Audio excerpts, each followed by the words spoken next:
I hadn't thought about that.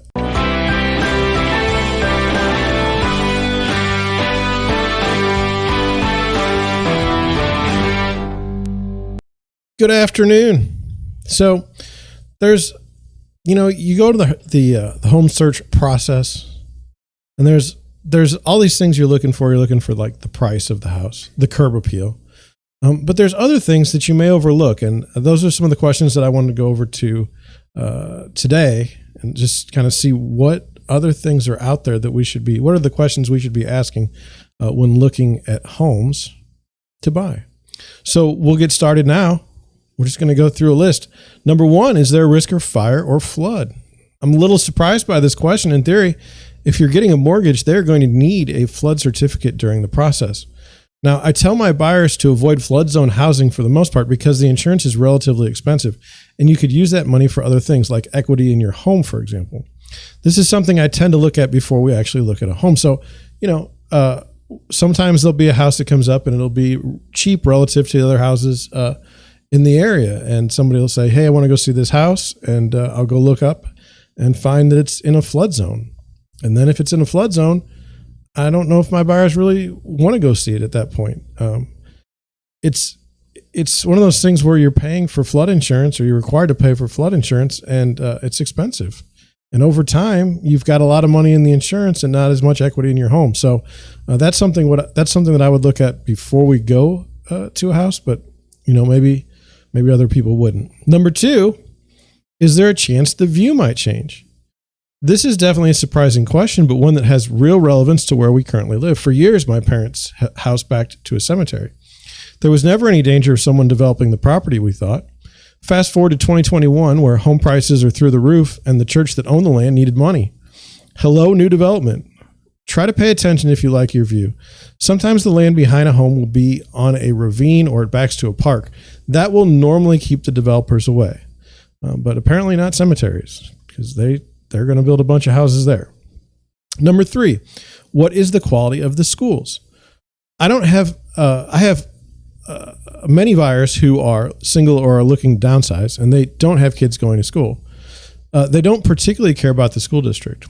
This is an issue, though, as it relates to stable home values. The better school district you're in, generally, the more desirable the houses are. I tell my buyers one of two things: either pay the premium and buy in the area with a good school district, or if you don't care at all, we can probably find cheaper housing option where the schools aren't as great. It's up to the buyer. Do you believe the rankings of the schools? Do you believe the national rankings and things like that? I'm a bit more skeptical, I guess. Number four, how close are we to a gas station or a Quick Mart? Have you ever needed to run in the store for one or two items? Yeah, you're going to want to be close to something that has what you're looking for. A lot of buyers tend to overlook proximity to these types of stores when they're looking for a new home to buy. These stores tend to come in handy more often than one would expect. I tend to point out where local grocery stores and retailers are when I'm showing my clients homes. I think this is quite important to the overall quality of life in a community. So, if you're in walking distance to a store, that's a wonderful thing. Or maybe you drive like 2 or 3 minutes and you're there. That's totally different than being way out and not being close to anything. So that's something to consider. Number five, what are the approximate utility costs? You might not think to ask the sellers about average utility costs. However, you do get a chance to get that info. If you do, it can provide some guidance in the areas of how well a home is insulated and what the overall energy budget might be. While we can ask the sellers, they really aren't under any sort of requirement to tell us what those utility costs are. It's always worth a shot, though. Number six, what are the age of the systems? Whenever I walk through a home with a buyer, I always take a moment to check the furnace in the basement, the air conditioning unit outside, and the water heater. We're looking for an approximate age on these things because they can be some of the more costly things to replace. I also take a look at the seller's disclosure to see if they have any documented record of the last time the roof was replaced. You can figure 20 to 25 years on a roof replacement. The odd thing is that most sellers default to 15 years on the roof life. If there's no documentation, just figure that the roof is towards the end of its useful life and budget accordingly. Number 7, is the home in a safe neighborhood? This is a tough question to answer because what one considers safe can be subjective. Also, we can't really predict specific crime, and the record keeping in many municipalities is suspect. I think most people have a pretty good idea if they're in a good neighborhood.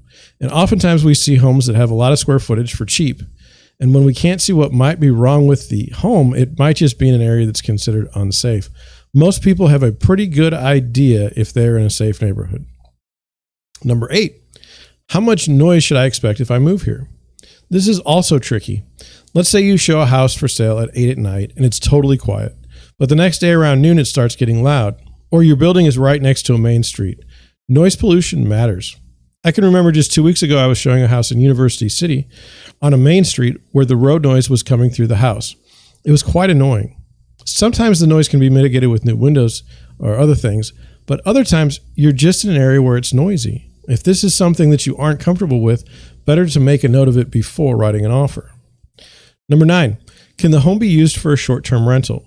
Am I looking in a neighborhood that is primarily rentals? There's 2 questions there. There's some neighborhoods that have become places where they're virtually all rentals. Is that a bad thing? Of course, it just depends. Sometimes landlords aren't all that excited about property upkeep and curb appeal, and some landlords are indifferent to who they rent to. These factors can cause property values to be flat or move downward. Other areas may be hot, especially areas where there's college students or vacation areas. These places may have short-term rentals, and it might just upset the locals. It's important to know whether or not you'd be able to rent your property and under what terms. And finally, number 10, is there an HOA? If you are moving into a subdivision with an HOA, you're going to want to know about that before deciding to buy. Some people love HOAs and others can't stand them. We typically ask for a copy of the subdivision indentures and covenants to see exactly what is and isn't allowed in a subdivision. There can be some pretty strict limitations on things like signs, car parking, common areas, pets, and paint colors and general home design. You will want to know if the home is in an HOA. A lot of people are surprised when they see the list of restrictions. So that's what I have for you today. I mean, there's all kinds of questions that you should be asking when you're looking at a home. And that's just 10 of them. I bet there's 100, maybe 1,000, maybe 1,000,000. Who knows? There's a lot of questions though. And you should be paying attention to more than just, what's the curb appeal? What's the color of the walls? Have they redone the kitchen? Things like that. You need to be asking yourself these questions. How would you find out a lot of this stuff? If you just go and spend some time in the neighborhood. I mean, if you think a home is unsafe, if it's in a bad neighborhood, go take a look at it a couple times. You'll have a pretty good idea what's going on. That's kind of the joy or the fun in looking at a house is hunting, is house hunting, just finding out what the neighborhood is about. With that, I'm going to head out. Thank you for watching. Thank you for listening, and I'll catch you on the next one.